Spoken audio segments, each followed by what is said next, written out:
Conta Mais no ar, conta mais de quê? De histórias em quadrinhos, conta mais.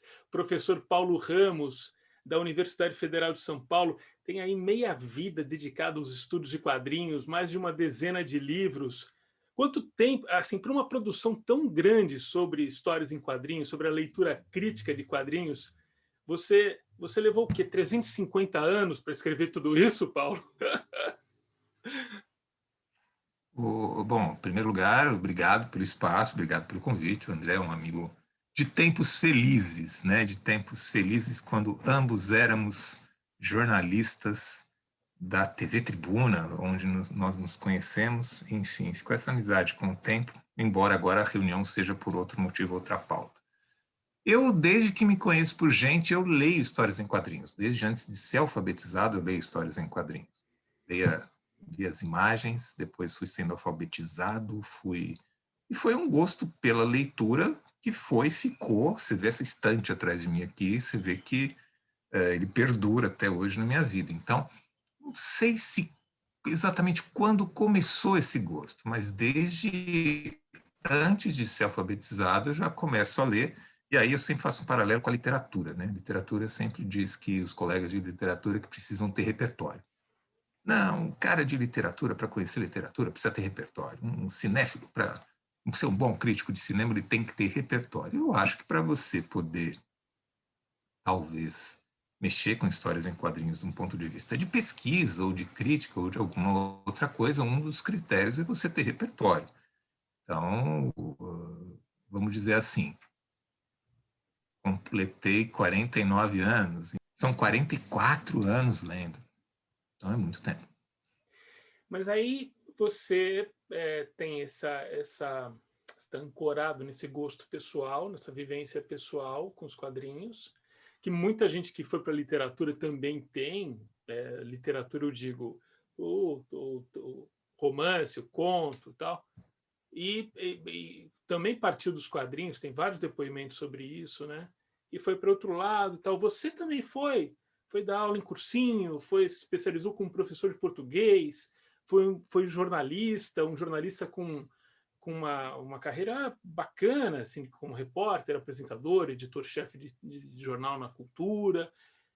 E daí você vai estudar academicamente, daí é uma outra história, vai pesquisar profundamente essa leitura crítica e falar dela, né? E falar que os quadrinhos têm camadas de significação também, falar que ele que tem uma leitura crítica ali, que não é uma diversão simplesmente. Assim como toda a literatura, uma parte da literatura. Me fala um pouco disso, Paulo. Eu, eu acho que qualquer... Bom, são dois aspectos. Primeiro, por que fui para a pesquisa, né? Eu tinha uma ideia de que o jornalismo era uma fase, então, que era uma transição. Quem viveu numa redação sabe que existe sempre o fantasma de você... A gente fala que é o passaralho, né? Sempre vai ter um fantasma de que vai ter uma demissão em massa. É uma profissão que, por mais gratificante que seja, ela é muito instável, eu acho, principalmente a longo prazo. Então, já tinha uma perspectiva de ficar um tempo no jornalismo e depois fazer uma transição para a área acadêmica, que eram duas áreas que eu mantive em paralelo, mesmo tempo de jornalismo eu dava aula, né? Então, sempre mantive em paralelo e eu achei que ela me daria um pouco mais de estabilidade. Foi essa aposta que eu fiz, então foi uma transição, entrando no programa de pós-graduação, fiz o mestrado, depois o mestrado virou um doutorado direto, que foi uma surpresa para mim. Terminei o doutorado, dei aula em jornalismo, depois prestei concurso, passei na Universidade Federal de São Paulo, onde a gente está até hoje. Então tinha um projeto pessoal, assim, vamos dizer assim, gostaria de ser pesquisador numa universidade pública, vamos dizer que esse projeto eu construí, fui fazendo essa transição e cheguei mais ou menos onde a gente queria. E já que eu vou estudar, né, já que eu vou fazer a transição, que seja por um gosto que eu tenho, que são histórias em quadrinhos. Eu sempre achei que você podia estudar isso academicamente. Não fui o primeiro, não fui o segundo, já tinha algumas outras pessoas fazendo isso, mas não tinha tanta gente fazendo isso na época que a gente começou a estudar. Foi 2001, doutorado, terminei em 2007. Eu lembro que tem o principal, só para ter uma medição, tem o principal congresso de comunicação no país, que é o Intercom. Em 2007, 2008, havia um GT, um grupo de trabalho desse Intercom, que era sobre histórias em quadrinhos. Era conduzido pelo falecido professor Moacir Cine, que é uma referência na área de pesquisa de histórias em quadrinhos, mas, curiosamente, ele não tinha doutorado. E a Intercom baixou uma norma que quem coordenava os GTs tinha que ter doutorado. Por essa burocracia, o GT de quadrinhos deixou de existir. Um grupo tentou se organizar no país para tentar reconduzir um GT no Intercom. Isso não aconteceu até hoje, mas reconduzir um GT de quadrinhos no Intercom. Para isso precisavam, puxa, me dá uma margem de um doutor a mais, um doutor a menos, mas eu acho que eram 8 doutores. Precisava haver 8 doutores que tivessem afinidade com o tema, e não tinha. 2007, 2008, mais ou menos, né? Hoje a gente tem dezenas de doutores que fizeram, em diferentes áreas, que fizeram doutorado com pesquisas direcionadas a histórias em quadrinhos.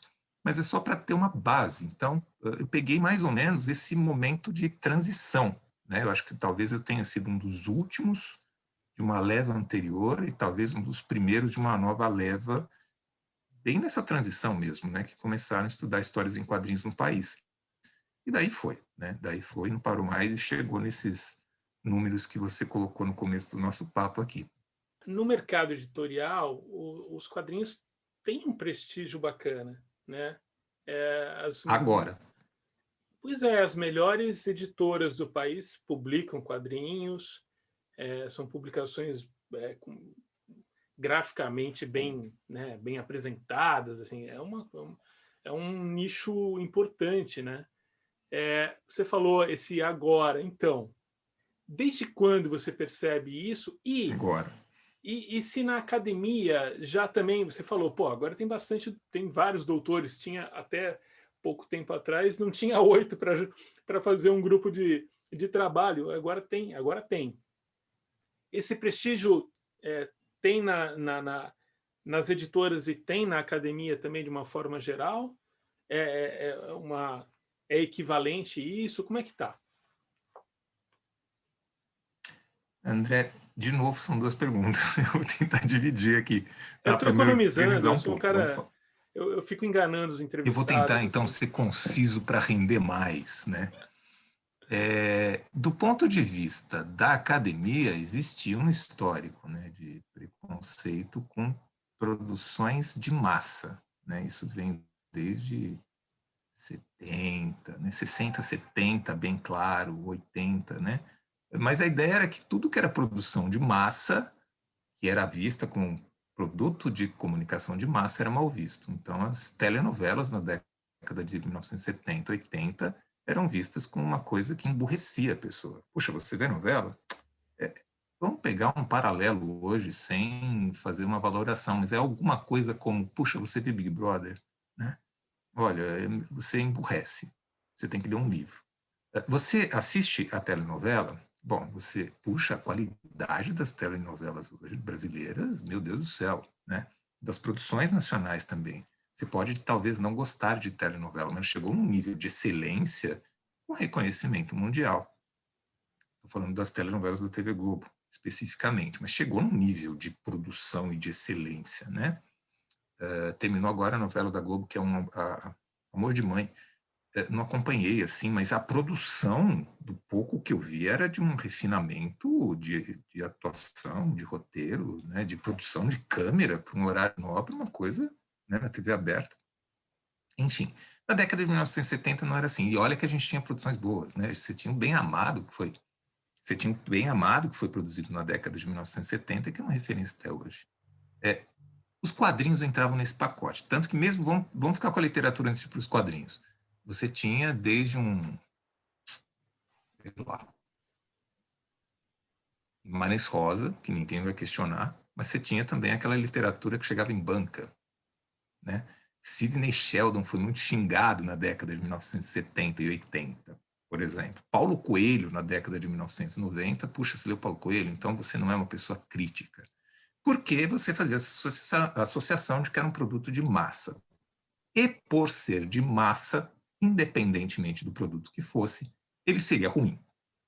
Humberto Eco já vai dizer isso na virada de 1950 com 60, né, que ele foi um dos primeiros a estudar os produtos de comunicação de massa lá no Apocalípticos Integrados, né, que era o livro dele. Ele dizia que, ok, tem os apocalípticos que vão ver os produtos de comunicação de massa como uma coisa ruim, mas tem os integrados, quer dizer, aquelas pessoas que vão olhar o produto e vão tentar extrair uma estética dele, as qualidades desses produtos. E ele incluía as histórias em quadrinhos, tanto que alguns dos primeiros estudos importantes que a gente tem na área de quadrinhos são desse livro do Humberto Eco, Apocalípticos Integrados, e chegamos às histórias em quadrinhos.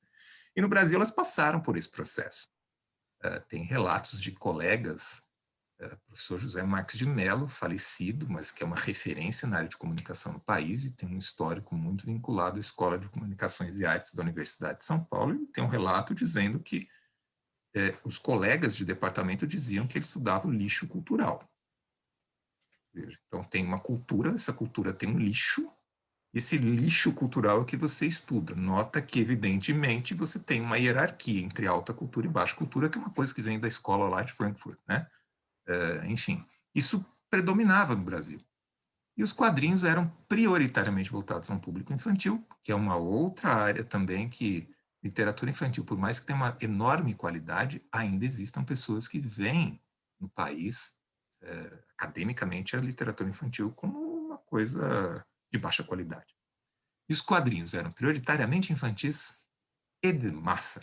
Ou seja, você tinha que desbravar, tanto que tinham alguns desbravadores que conseguiram estudar os quadrinhos seriamente dentro desse ponto de vista. Hoje está mais fácil, André, porque, então, isso dentro da academia. Começou a ter uma nova geração que gostava de ler história em quadrinhos, começou a fazer mestrado, doutorado e galgou espaços. Ainda existem resistências, eu nunca sofri nenhuma, mas a gente ouve relato aqui e ali.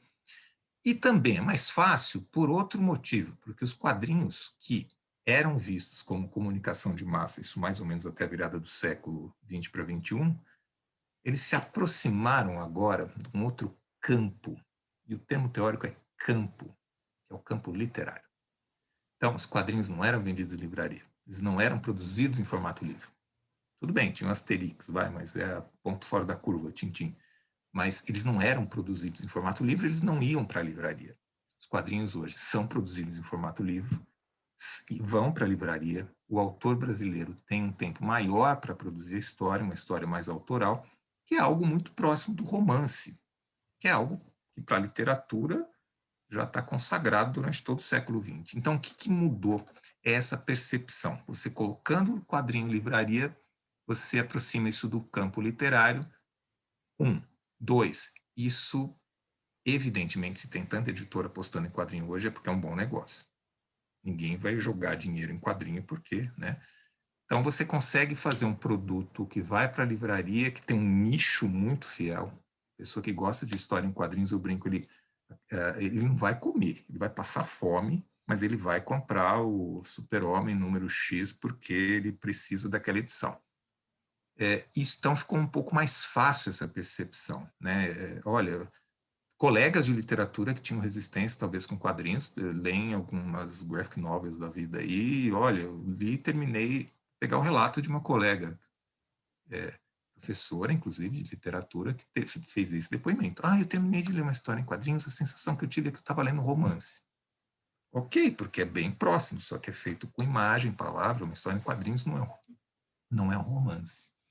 Então, hoje está um pouco mais fácil essa percepção, por causa disso. E mesmo dentro do nicho, quer dizer, aquele cara que discute seriamente, né, se a capa do Super-Homem está mais curta, a capa do Super-Homem mais curta da década de 30, né, a capa longa da década de 1980, e tinha o John Byrne, tem a fase do não sei quem. Mesmo quem discute seriamente isso, se tornou um público extremamente atraente para o mercado editorial. Porque você consegue pegar aquela mesma história que era vendida pela editora Abril na banca de jornal por, sei lá, equivalente hoje a R$2, num formato bem pequenininho. Você pega essa mesma história, publica em capa dura, numa edição que você chama de edição definitiva, que é só um nome gourmetizado do mesmo conteúdo, e o cara gasta R$ 130, R$ 140, R$ 90, que é um valor altíssimo em qualquer publicação, para o cara poder botar na estante, ou sei lá, tem um fetiche em cima disso. E essas coisas estão ficando mais caras. Veja, aquela transição que eu falei, da virada do século para agora, 2 décadas depois, o que a gente percebe é que essas mesmas produções estão ficando ainda mais caras. Você vê, olhando em perspectiva assim, é, tem alguma. Isso é um processo em que muitas coisas foram acontecendo ao mesmo tempo? Ou tem um catalisador, assim, dá para identificar alguma edição que tenha sido mais determinante para essa mudança toda? Eu gosto de brincar quando a pergunta é simples, mas a resposta é complexa. Sua pergunta é muito simples, André, muito boa, muito pertinente, mas a resposta é difícil. Não tem um ponto, mas acho que tem pontos de um processo que foi acontecendo, né? E no caso do Brasil, acho que a gente tem 2 movimentos. Vou fazendo um resumo raso aqui, tá? Acho que se tiver alguém que entenda mais que nós aqui, vai falar, ele podia. Estou fazendo um resumo raso aqui. Acho que tem um movimento europeu e tem um movimento norte-americano. Vou começar com o norte-americano. Na década de 1980, como é que você vendia história em quadrinhos? Você pegava as histórias em quadrinhos, vendia em revista, formato revista, isso que é importante. Você vendia em banca, você vendia em supermercado. Então, a Marvel Comics, vou ficar com Marvel, que hoje todo mundo sabe que é Marvel Comics. Na década de 80, você tinha que brigar para dizer o que era Marvel Comics. Muito bem, eu sou dessa época. Então, Marvel Comics distribuía, sei lá, 100 mil exemplares do Homem-Aranha, 100 mil exemplares rodavam. É igual o esquema de banca brasileiro aqui, né? Roda em tudo que é banca, depois o encalhe volta. Só que o encalhe que volta, você tem 100 mil exemplares, voltam 30 mil de encalhe. O que você faz com isso? Você não faz nada com isso, né? Na década de 80, isso começou a ser um problema para as editoras. Na década de 1980, o que eles criam nos Estados Unidos? Um esquema chamado Direct Marketing, uma venda direta, né? Então, você cria lojas especializadas em histórias em quadrinhos, que hoje são as comic shops, né? Ainda tem aqui no Brasil. Lá eram muito famosas, são muito famosas. E eram lojas que vão vender quadrinhos para um nicho. É o cara que gosta de super-heróis, ele vai lá, ele faz uma reserva. Então, todo mês tinha uma reserva. Olha, Marvel, mês que vem vai lançar o Homem-Aranha 98, Vingadores número 15. O revendedor passava para a editora mandava o número de exemplares contado. E assim, se era um personagem famoso, um Homem-Aranha da vida, você comprava talvez algum a mais. Vai que tem alguém que visita a loja e queira. Isso conseguiu fazer com que você tivesse uma venda direta e fiel, né? Você não tem perda. Então você consegue medir melhor o sistema de venda. Esse sistema de venda, ele revolucionou, vamos dizer assim, esse mercado de histórias em quadrinhos dos Estados Unidos e permitiu que as editoras começassem a fazer apostas. Uma das apostas eram minisséries, não é aquela série mensal. Então vou fazer uma minissérie do Homem-Aranha. 4 números. Aí eles começaram a fazer outras experiências. Vou começar a publicar quadrinhos em minissérie, só que num formato especial. Formato Prestige Format. Um formato prestigiado, vamos dizer assim, né? E nesse movimento é que começam a surgir minisséries que se tornaram importantes. Batman, o Cavaleiro das Trevas, do Frank Miller, que até hoje falam. Watchmen, virou filme, virou série. Eram 12 números. Veja, 12 números vendidos diretamente para as lojas de quadrinhos, né? Foi aí que surgem revistas experimentais como a Raw, de onde surgiu, por exemplo, Maus, do Art Spiegelman, que é feito sobre o Holocausto, o pai dele que era um sobrevivente do Holocausto. Então, nesse movimento, você consegue ter alguma produção diferente. Essas produções, até hoje, são sistematicamente reeditadas. Sandman, por exemplo, surge no fim da década de 1980 e até hoje é fartamente reeditado. Então, acho que esse movimento permitiu que você fizesse experiências e depois dessas experiências você juntava em livro. Eles chamavam trade paperback, que a gente pode trazer como nosso encadernado. O que sobrou do Watchmen, eu juntei os 12 números e fiz um encadernadão, né? Que na década de 1990, esses encadernados começam a mudar de nome para graphic novel. Esse nome já vinha da década de 70, mas pega fogo mesmo década de 90. E eles descobrem, então, um novo formato, vamos dizer assim. A gente pode fazer em formato livro, um graphic novel. Na década de 1990, essas graphic novels prioritariamente eram reedições dessas minisséries ou de alguma coisa que saiu numa revista. Sandman. Teve 75 números da revista, né? Era mensal. Eles juntavam em arcos, né? Olha, os primeiros 12 números desses aí, outros 12 nesse.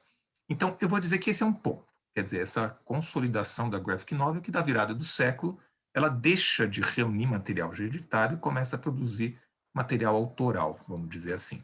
Daí que vem uma série de coisas do tipo Asterios Polyp, enfim, todas as outras histórias que a gente está publicando hoje vêm desse movimento. E o segundo braço é o francês, porque o francês tinha um movimento que era o BAPO. A França era assim, eles têm a França e a Bélgica. A influência deles é Tintin e Asterix. O que é Tintin e Asterix? Você tinha um formato editorial que é o álbum, que é tipo o tamanho de revista Veja, revista Época, Carta Capital, só que com uma lombada quadrada. É o formato do Asterix, é o formato do Tintin, repara, né? E esse formato ele era padrão na França. Ainda é padrão na França. Eles publicam um por ano, mais ou menos, um desses álbuns por ano. Ele tem um padrão, em geral, de 48 páginas colorido. Então, você pega uma história como 13, por exemplo. Teve 13 números, né? Saía um por ano, os autores são os mesmos, então ele ganha da editora para produzir um por ano, 48 páginas colorido. Continua no outro número do ano seguinte, mas esse era o padrão editorial deles. Começa um movimento chamado BAPO, na França, que é para tentar ter novas experiências. Isso da década de 1990. Então, em primeiro lugar, se o padrão deles é o do álbum, a gente não vai publicar em álbum. Outros formatos de livro, alguma coisa assim. Segundo ponto, se o padrão é colorido, a gente publica em preto e branco. Terceiro ponto, se o padrão é do álbum, a gente publica em outros formatos. Se o padrão é que são 48 páginas, a gente vai publicar com mais. E aí começam histórias autorais. E uma dessas histórias que surge desse movimento é Persépolis, que é bastante conhecida, da Marjane Satrapi, né? E outras histórias europeias surgem dentro desse movimento. E elas chegam, veja, então tem o movimento americano, o movimento europeu, elas mais ou menos convergem para a primeira década desse século aqui no Brasil. Elas vão chegando, né, e sendo publicadas no formato de livro, o que era, na época aqui no Brasil, uma novidade. Maus veio nesse processo, o próprio Persépolis veio nesse processo, tantas outras surgiram assim. Então, eu acho que tem esse movimento. E é evidente, descobriram o espaço de livrarias para poder... Garimparam, não é descobriram, garimparam o espaço de livrarias. Bom, se a Companhia das Letras criou um selo próprio de quadrinhos, as outras vão atrás. E aí, enfim, eu pegaria esse movimento, talvez, para explicar. Tem outras questões que podiam ser incluídas, mas acho que isso aí mais ou menos responde a sua boa pergunta. Eu tentei resumir aqui. Não, e até lembrei aqui, esse começo dos anos 2000 e tal, aí é criada a Flip, né? E esses quadrinhos, esses autores de quadrinhos começam a frequentar, a ser convidados para o nosso principal festival de literatura, e isso deve ter ajudado também, imagino. Paulo, o Roger Mello, que é o mais premiado, o ilustrador que tem o prêmio mais importante na ilustração infanto-juvenil aqui no país, né? Ele diz repetidamente que texto e traço são sinônimos. Eu estou deturpando as palavras dele, mas ele não faz diferença numa narrativa entre o que é texto e o que é traço, entre que o desenho fala tão potentemente quanto a palavra escrita. Você concorda com isso? A sua experiência com os quadrinhos e com as tiras também, que a gente vai entrar nesse assunto logo em seguida, a sua experiência e a sua leitura também caminha nesse sentido, não?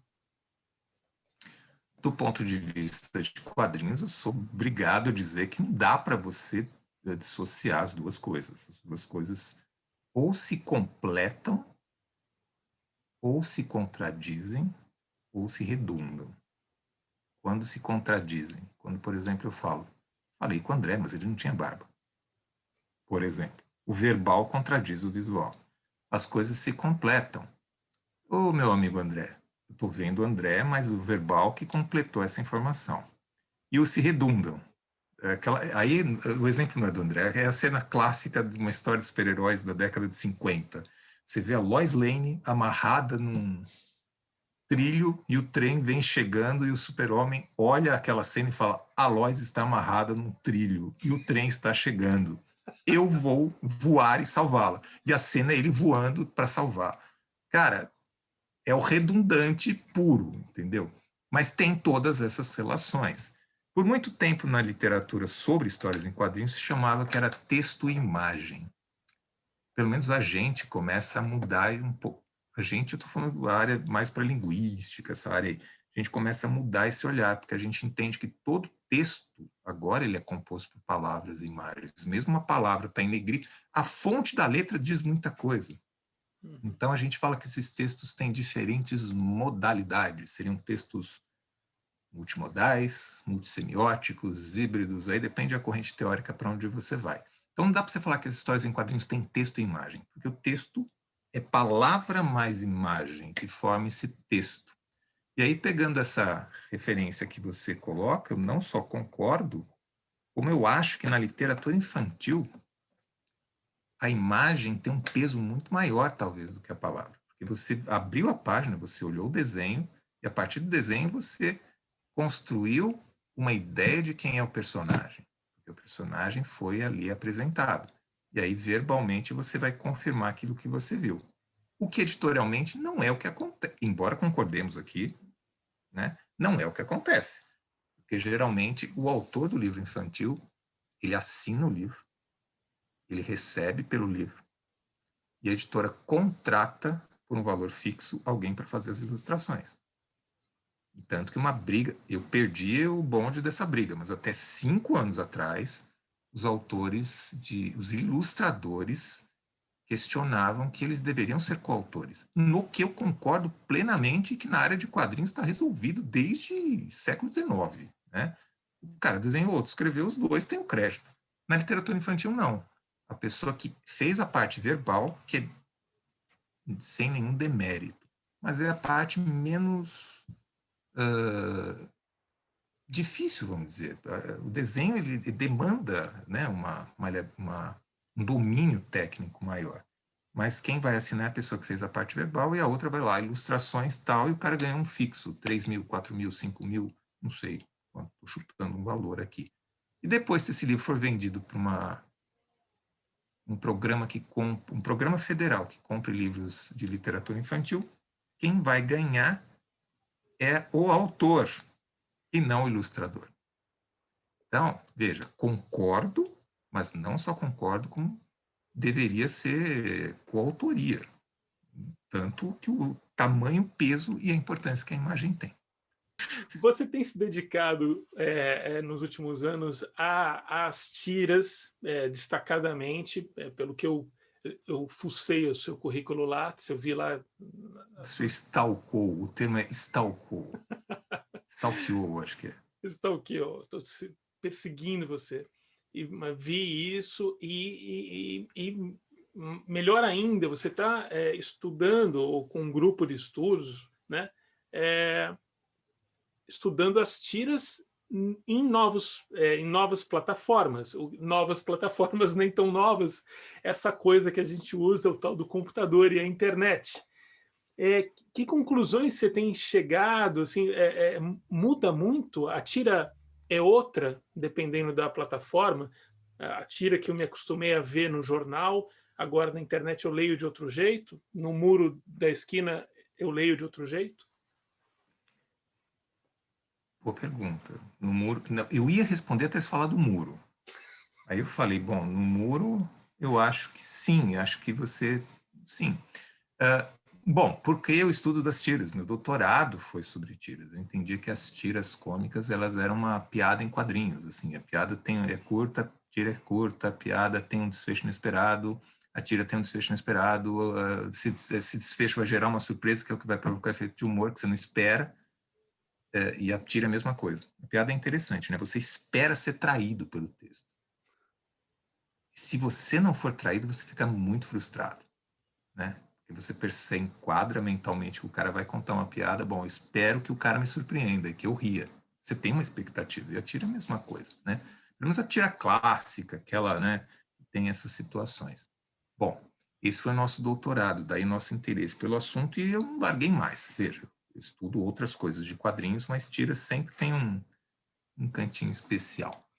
E aí a gente voltou para esse tema em 2018, quando a gente publicou um livro chamado Tiras no Ensino pela Parábola Editorial. E aí eu fui repensar a questão, né? E aí mudou. Mudou basicamente a mídia e o suporte. Aí cheguei no muro, né? O muro é um suporte. Então, talvez se eu pegar uma tira da Laerte e botar na Folha de São Paulo, botar no Facebook, botar numa parede, acho que ficou bom o exemplo. Na Folha de São Paulo, impressa ainda, em papel. Né? Existia uma coisa chamada jornal impresso em papel. O cara leu, ele entendeu o efeito de humor, ele entendeu a história, ele riu. Ele leu no Facebook da Laerte, ele leu, ele entendeu o efeito de humor, ele riu, e ele leu no muro, desde que reproduzido igual, ele entendeu, ele riu. Então, veja, o texto é o mesmo, ele mudou de suporte, de mídia, enfim, mas o conteúdo é o mesmo. Agora, tem algumas mudanças que a gente percebeu. A primeira delas, o meio virtual, durante todo o século XX, as tiras foram publicadas de jornal, elas tinham um tamanho mais fixo, né? Aquele tamanho vertical, porque ela tinha que sair naquele formato do jornal. As primeiras movimentações das tiras para a internet foram por meio de páginas, sites e blogs, principalmente. Né? O autor blog e tal. E eles seguiam inicialmente o mesmo formato. Vou ficar com a herança maldita. Isso aqui é uma herança que a gente pegou do impresso, porque, cara, na tela do computador eu faço o que eu quiser. Se eu quiser fazer a tira com o dobro do tamanho, eu posso. Se eu quiser fazer com o triplo do tamanho, eu posso. Se eu quiser fazer com 2 quadrinhos aqui, um terceiro embaixo, eu posso. Né? E esse movimento começou. Então, a gente teve, por conta da internet, por conta de ela circular, suporte também, né? Porque você vai pegar o celular, não deixa de ser um suporte. Esse movimento de mídias, Facebook, Instagram e suportes, fez com que a tira se remodelasse para poder caber nesses conteúdos. Então, a percepção de que você vai pegar a definição clássica de tira em qualquer dicionário, isso ainda hoje, né, 2021. Forma de história em quadrinhos produzida em 3 ou 4 quadros retangulares. Não, isso aí já não existe. Né? Ah, mas isso aí é minoria na internet. Não é. A maior parte das tiras hoje, esmagadoramente, está sendo produzida na internet. Isso aqui no Brasil. Então, a percepção do que seja tira modificou. Vai ser difícil dizer qual que é o turning point, aí, o ponto de virada. Mas, em algum momento, ela mudou. Todos os autores que publicam em impresso, os brasileiros, pelo menos, eles compartilham depois em Facebook, Instagram, Twitter, essa produção. Então, ela vai automaticamente para a internet. E boa parte dos autores que a gente conhece e os que a gente não conhece, a internet é um labirinto que a gente vai descobrindo todo dia coisas novas, né? Eles estão lá, muita gente conhece, mas eles estão escondidos, pelo menos dos nossos olhos, até a gente ter acesso a esse conteúdo. Está na internet. Então, não dá para você deixar de observar essas questões. Então, em termos de formato, modifica. Você vai ler uma tira no Instagram hoje, você tem 3 quadros na tira, você lê, né, na sequência, no Instagram você lê quadro por quadro, vai trocando para poder ver o outro quadrinho. Então, para uma piada é ótimo, porque você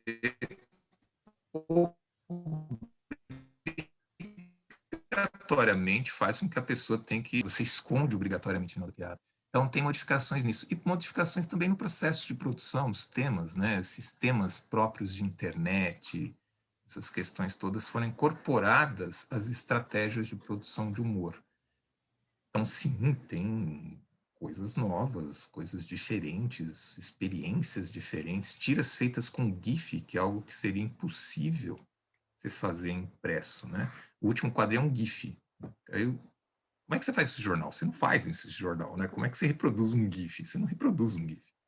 E, então, assim, essas modificações estão acontecendo aos nossos olhos muito rápido, né? Então, assim, respondendo objetivamente,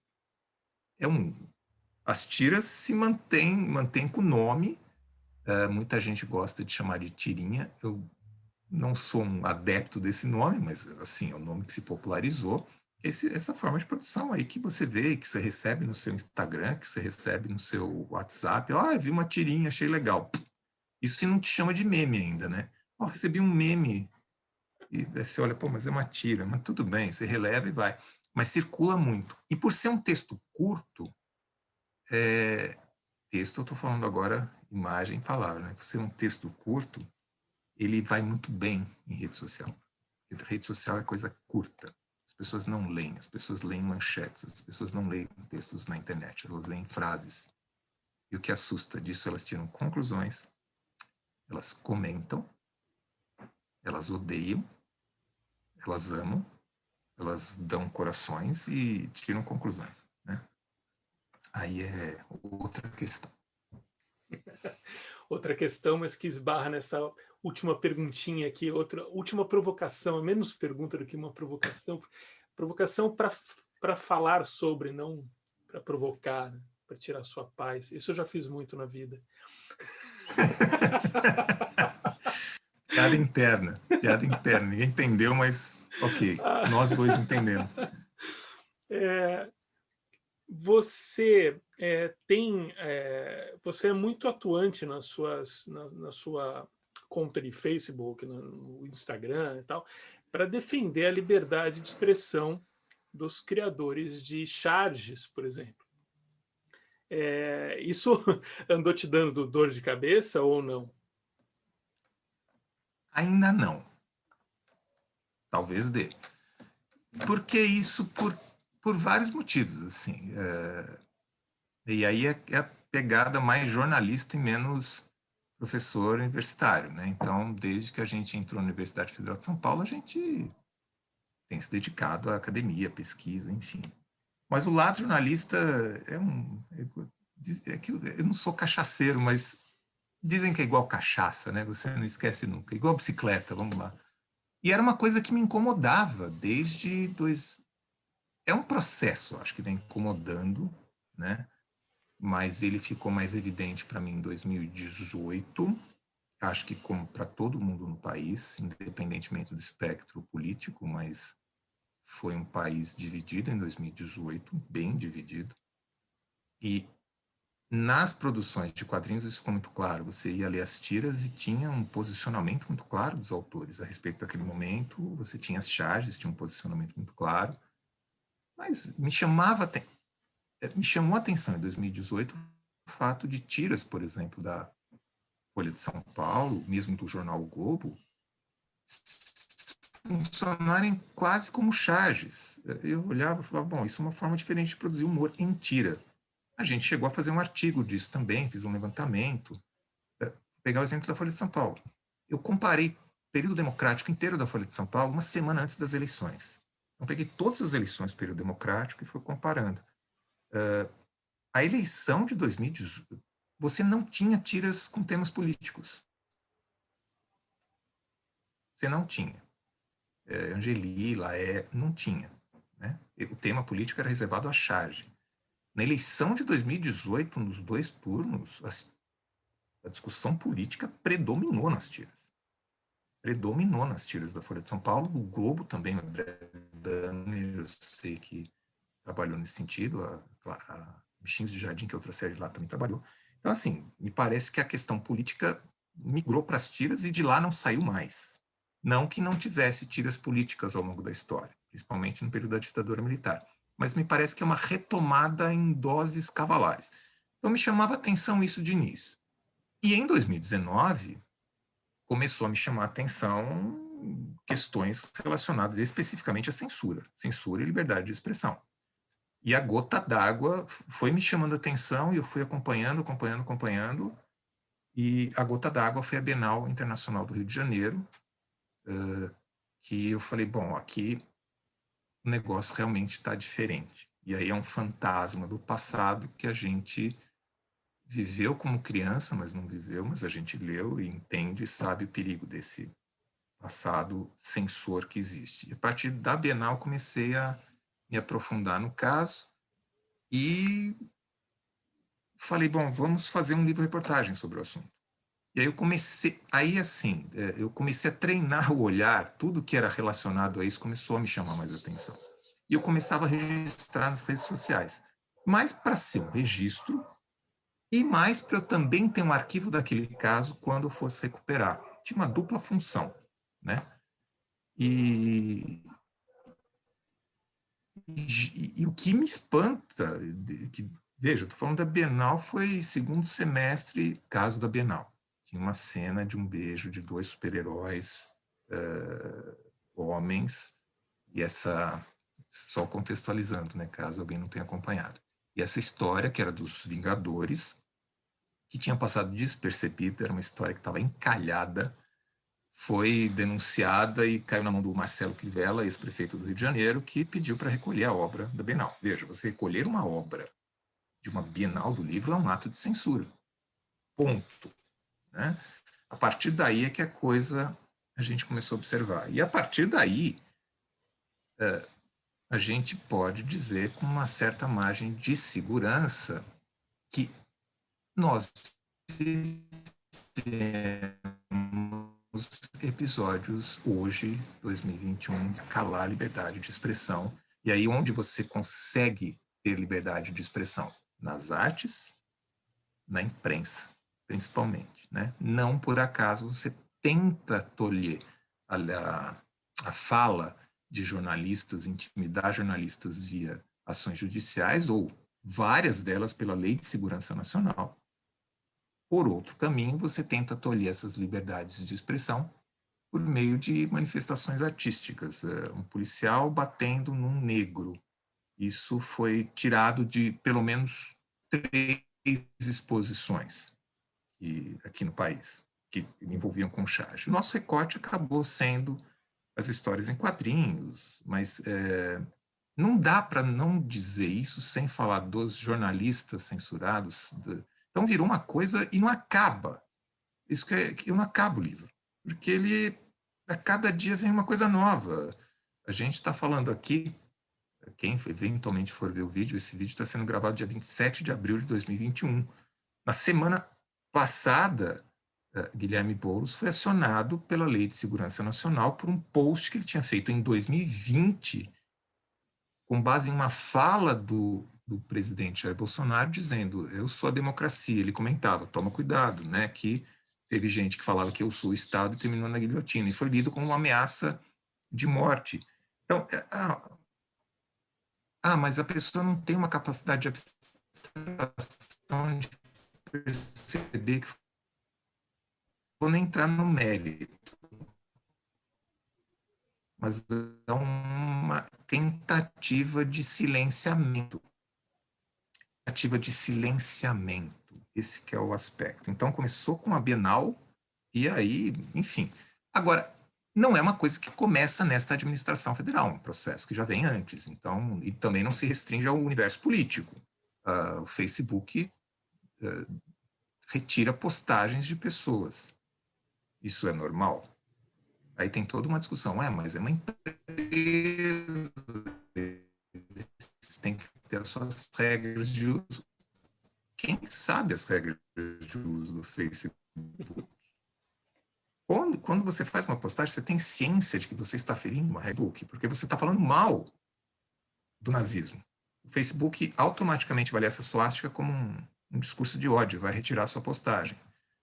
Não ter esse contexto, será que também não é um ato censor?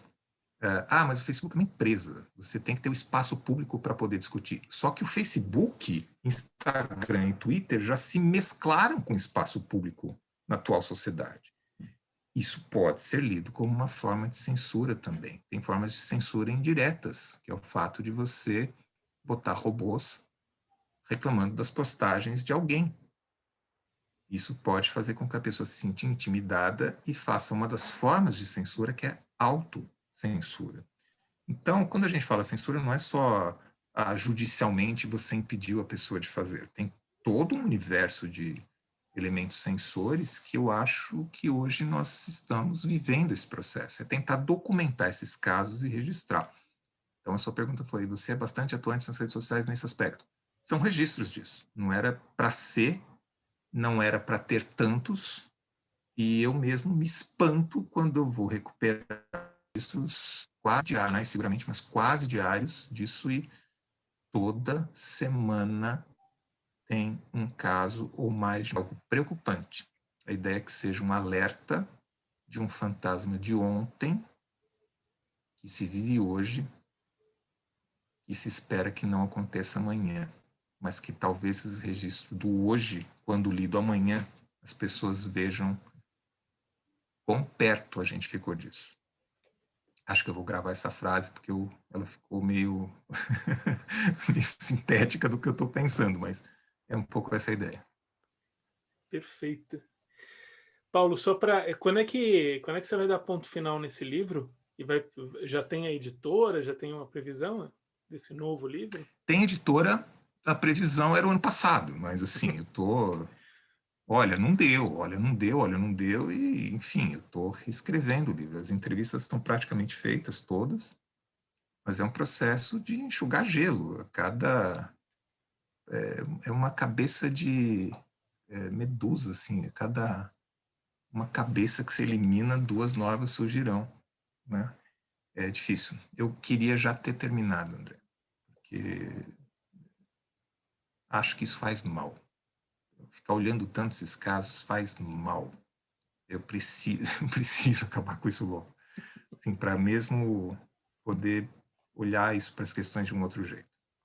Então, assim, tem editora, gostaria de ter um prazo, gostaria de já ter terminado. Não gostaria de abordar esse tema. Mas ainda bem que tem esse vingador acadêmico e jornalista para combater esta hidra. Muito obrigado, Vingador Paulo. acadêmico foi bom. Okay. Foi bom, né? Eu Foi que bom agradeço, também. André. Bom falar contigo de novo. É ótimo falar com você. Obrigado, cara.